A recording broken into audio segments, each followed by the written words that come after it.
চাওক আজি 23 দিন হৈ গ'ল আমি সদৌ অসম প্ৰতিষ্ঠাপক পলিটেকনিক প্ৰবক্তা সংগঠনৰ পৰা আমি আহিছোঁ। আমাৰ যেতিয়া 2017 চনত 11খন পলিটেকনিক প্ৰতিষ্ঠা কৰা হৈছিলে তেতিয়াই আমাক লোৱা হৈছিলে প্ৰতিষ্ঠাপক প্ৰবক্তা হিচাপত। 2017 চনৰ পৰা আমি বিভিন্ন চেলেঞ্জৰ মাজেৰে আহি পেলাই 8 বছৰ কাল আমি কাম কৰিলোঁ। কলেজকেইখন একো নথকা অৱস্থাৰ পৰা আজি সকলোখিনি কলেজকেইখনত আছে, 7টা বেচ পাৰ হৈ গ'ল, সকলো ষ্টুডেণ্টে চাকৰি পালে। কিন্তু আজিৰ ডেটতো আমি এনেদৰে ধৰ্ণাত বহি পেলাই প্ৰতিবাদ কৰিব লগা হৈছে। আমি বিভিন্ন মহলক আমি আবেদন জনাইছোঁ, আমাৰ অনাৰেবল এডুকেশ্যন মিনিষ্টাৰক আমি আবেদন জনাইছোঁ, বিভিন্ন অথৰিটিক আমি আগবাঢ়ি গৈ পেলাই তেওঁলোকক ৰিকুৱেষ্ট কৰিছোঁ, কিন্তু আমাৰ যোনবিলাক দাবী আছিলে, আমাৰ যোনবিলাক সমস্যা কেতিয়াও তেওঁলোকে ছল্ভ কৰিবলৈ চেষ্টা নকৰিলে। আৰু বহুত দুখজনক কথা যে আমি 23 দিন আজি এনেদৰে প্ৰতিবাদত বহি আছোঁ, আমাৰ প্ৰব্লেমবিলাক তেওঁলোক ছল্ভ কৰাৰ বিপৰীতে তেওঁলোকে কি কৰিছে, কালি আমাক ৰিলিজ কৰি দিছে।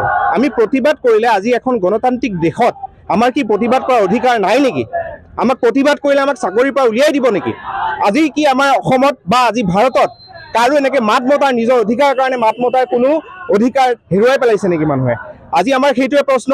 আৰু আমি ইয়াত 23 দিন যে আছোঁ, আমাৰ এটাই আস্থা আছিলে, এটাই আমাৰ ৰিকুৱেষ্ট আছিলে যে অনাৰেবল CM ছাৰে আমাৰ লগত কথা পাতক, আমাৰ কথাখিনি জানক। কাৰণ তেওঁক যোনবিলাক কথা কোৱা হৈছে, যোনবিলাক কথা তেওঁলৈ গৈছে, এইবিলাক সম্পূৰ্ণ বিপৰীত কিছুমান কথা কৈছে।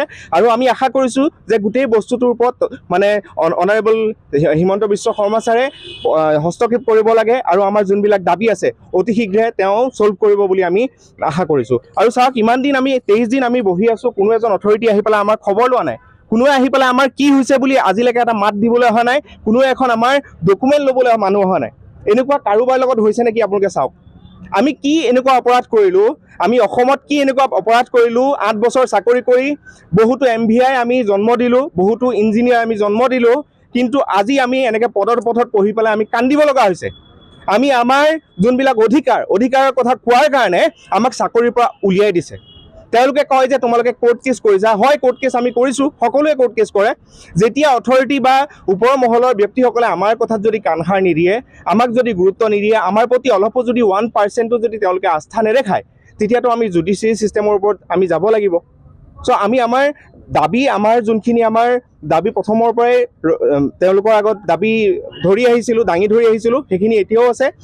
আৰু আমাৰ এইটো একদম Ernest request to the honourable CM sir যে আমাৰ যোনখিনি দাবী সেইখিনি আপুনি চাওক, গোটেইখিনি হস্তক্ষেপ কৰক, আমাৰ লগত কথা পাতক, আৰু আমাৰ যোনখিনি প্ৰব্লেম চলি আছে সেইখিনি ছল্ভ কৰক, আৰু আমাক অতি শীঘ্ৰে আমাক চাকৰি ৰিইনষ্টেট কৰক। কিমানমান এনেকুৱা আছে মেট্ৰিক হায়াৰ ছেকেণ্ডেৰী ষ্টেণ্ড কৰিছে, আমাৰ 80 to 84%ত ডিগ্ৰী বা MSc মাষ্টাৰ্ছ কৰা মানুহ ইয়াতে বহি আছে, আমাৰ যোগ্যতা নথকা মানুহ ইয়াত কোনো নাই।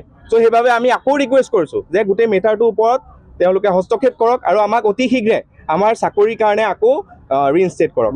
আণ্ডাৰটেকিং লৈছিলে যে আমি বাহিৰত কোনো চাকৰি নকৰোঁ, আমাক ইনিচিয়েল অৱস্থাত আণ্ডাৰটেকিং লৈছিলে যাতে আমি বাহিৰত ওলাই নাযাওঁ। কাৰণ কিয়? কলেজ কেইখন নতুনকৈ খুলিছিলে, আপোনালোকে জানে হয়তো AICTE এফিলিয়েশ্যন লাগে, যেনেকৈ আমাৰ কলেজবিলাকত নাখৰ কিবা এফিলিয়েশ্যন এটা লাগে, তেনেকৈ ইঞ্জিনিয়াৰিং কলেজত AICTE এফিলিয়েশ্যন লাগে। সেই AICTE এফিলিয়েশ্যনৰ কাৰণে আমাক ল'লে, কণ্ট্ৰেকচুৱেল হিচাপত ল'লে, সম্পূৰ্ণ কণ্ট্ৰেকচুৱেল ফেকাল্টিৰে কলেজখন আৰম্ভ কৰিলে। আমাক AICTEত কিন্তু ভুল তথ্য দি তেওঁলোকে ৰেগুলাৰ বুলিও দেখালে। AICTE এপ্ৰুভেল পালে 8 বছৰ হিচাপত প্ৰবক্তা প্ৰায় 60জন প্ৰবক্তা আছে, বহুত বেছি প্ৰবক্তা নাই। যোনসকল 3 বছৰ 2 বছৰ আগত সোমাইছিলে তেওঁলোকে চাকৰিত আৰামত কাম কৰি আছে। আমাক যেনেধৰণে চাকৰিত লৈছিলে, আমাক বন্ধকত চাৰ্টিফিকেট থৈ পেলাই আমাক চাকৰিত লৈছিলে, আমাক AICTEত ৰেগুলাৰ হিচাপত দেখাই পেলাই আমাক চাকৰিত লৈছিলে। বাকীসকলক তেনেকৈ লোৱা নাই, আমাৰ প্ৰপাৰ ইণ্টাৰভিউ প্ৰচেছত আমাক চাকৰিত লৈছিলে। আমাৰ যেতিয়া ইণ্টাৰভিউৰ কাৰণে আমি এপ্লাই কৰিছিলোঁ, 80 to 84% কাট অফ কৰি পেলাই তেওঁলোকে আমাক ইণ্টাৰভিউৰ কাৰণে শ্বৰ্টলিষ্ট কৰিছিলে। আমি কোনো 2 নম্বৰী পন্থাত আমি চাকৰিত সোমোৱা নাই। যোনসকলে 2016 চনত তাৰ আগতে যোনসকলে 2 নম্বৰী পন্থাত চাকৰি সোমাইছিলে, আমি দেখিবলৈ পাওঁ তেওঁলোক APSCৰ মানুহে কিন্তু এতিয়া চাকৰিত আকৌ ধুনীয়াকৈ সোমাবলৈ পাইছে, তেওঁলোক সুবিধা পাইছে। কিন্তু আমি যোনসকলে ইমান দিন কষ্ট কৰি কাম কৰিলোঁ, আমি ইমান দিন 8 বছৰ কাল একো নথকা এখন পলিটেকনিক, এখন ইঞ্জিনিয়াৰিং কলেজ আজি এনেকুৱা এটা অৱস্থালৈ লৈ আনিলোঁ। আমাৰ ষ্টুডেণ্টে আজি ডাঙৰ ডাঙৰ চাকৰি পালে, তেওঁলোকে APSCত চাকৰি পাইছে, MVI পৰ্যন্ত হৈছে, তেওঁলোকে জুনিয়ৰ ইঞ্জিনিয়াৰ হৈছে। কিন্তু আমি আজি ৰাজপথত কান্দি আছোঁ, 23 দিন কান্দিছোঁ, কিন্তু আমাৰ কথা শুনিবলৈ কোনো নাই। আমি এডুকেশ্যন মিনিষ্টাৰ ছাৰৰ ওচৰত যাওঁ, আমি বহুতবাৰ গৈছোঁ, তেওঁ কিন্তু আমাৰ প্ৰতি কোনো ধৰণৰ আস্থা নেদেখায়। আমি কিয় সেই কথাটো বুজি নাপাওঁ, আমি কি অপৰাধ কৰিছোঁ আমি সেইটো বুজি নাপাওঁ। তেওঁক আকৌ আমি এডুকেশ্যন মিনিষ্টাৰ ছাৰক এই যোনটো প্ৰেছ মিটৰ থ্ৰুদি আকৌ আমি ৰিকুৱেষ্ট কৰিছোঁ যে তেওঁ আমাৰ কথাখিনি আকৌ ভাবক, আমি কি অপৰাধ কৰিলোঁ, আমাৰ কি অপৰাধ আছে। আৰু গোটেই মেটাৰটো CM ছাৰে হস্তক্ষেপ কৰক আৰু আমাক এটা ন্যায় দিয়ক, আমাক জাষ্টিছ দিয়ক, আমি সেইটোৱে দাবী কৰিম। আমাৰ যি পলিটেকনিক 11খন পলিটেকনিক CM ছাৰে পাতিছিলে, তেতিয়া সময়ত তেখেতে শিক্ষামন্ত্ৰী আছিলে আৰু তেখেতৰ এটা সপোন আছিলে যে আমাৰ যি কাৰিকৰী শিক্ষা বিভাগ বা যিটো স্কিল আমাৰ ডেভেলপমেণ্ট কৰিবলৈ বিচাৰিছে, তাৰ বাবে ছাৰে ভালেখিনিও সপোন পুহিছিল আৰু সেই সপোনত আমি ছাৰৰ এটা অংশ হিচাপে আমি কৰিছিলোঁ। আজি সেই অংশটোকে যদি কাটি পেলাব ওলাইছে ছাৰে, তেতিয়াহ'লে ছাৰে এবাৰ হ'লেও আমাক ভাবিব লাগিব, কাৰণ ছাৰৰে অংশ কাটিব ওলাইছে, ছাৰৰ সপোনৰ এটা অংশ কাটিব ওলাইছে। আমি ছাৰক কৰজোৰে অনুৰোধ জনাইছোঁ যে ছাৰে একমাত্ৰ আমাৰ ভৰসা, আস্থা আৰু আন কাৰো ওপৰত আমি ইমান আস্থা ৰখা নাই।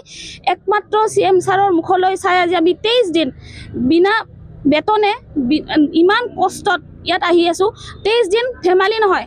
মই এজনী ফিমেল ফেকাল্টি হিচাপে মোৰো বহুত কষ্ট হয়, কিন্তু মোৰ লগত এওঁলোকৰো বহুত কষ্ট হয়। বহুত আমাৰ ফিমেল ফেকাল্টি আছে যাৰ শাৰীৰিক মানসিকভাৱে আমি ভাঙি পৰিছোঁ, তথাপি আমি আহিছোঁ কাৰণ এজন মানুহৰ বাবে, সেইজন হৈছে আমাৰ CM ছাৰ। CM ছাৰে আমাক চাবই লাগিব।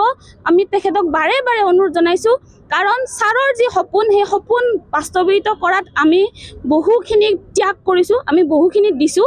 আৰু আজি যেতিয়া এডভান্টেজ আছামৰ সময়ত ছাৰে বহুত আশা লৈ পেলাই আগুৱাই নিব বিচাৰিছে অসমক, আমাক সেইখিনিত এটা অংশীদাৰী হোৱাৰ আমাক এটা সুবিধা দিয়ক। কাৰণ ছাৰক আমি ইমান দিনেদি যিখিনি কৰি দিলোঁ বা আমাৰ যি কেৰিয়াৰক আমি এইটো ক্ষেত্ৰত বহুতখিনি ভাবি লৈ ছাৰৰ ফালে চাই আগবাঢ়িছিলোঁ, গতিকে আমাকো যাতে তেখেতে চাই তাকে আশা কৰিছোঁ। যিকোনো খবৰৰ বাবে যোগাযোগ কৰক 7099017330 লগতে 7099017110 নম্বৰত।